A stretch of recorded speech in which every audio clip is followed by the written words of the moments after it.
We guide you through how to completely unroot Android phone.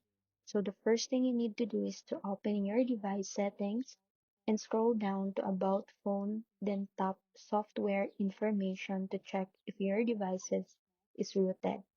Next, open your root management app like Magisk Manager or SuperSU. If you're using Magisk, tap Uninstall, then choose Complete, Uninstall, and Confirm. Your phone will automatically reboot and remove root access. If you're using SuperSU, open the app, go to Settings, scroll down, and tap Full Unroot, then Confirm and wait for the process to finish. Once done, your device will reboot and remove all root files. If you don't have these apps or the unroot option fails, you can also manually unroot by flashing the official stock firmware using tools like Odin for Samsung or Fastboot for other Android devices. Just make sure to download the correct firmware for your exact model.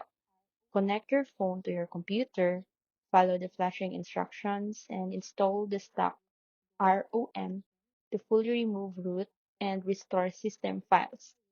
After reboot, go back to settings and verify the root access is gone by using a root checker app from the Play Store.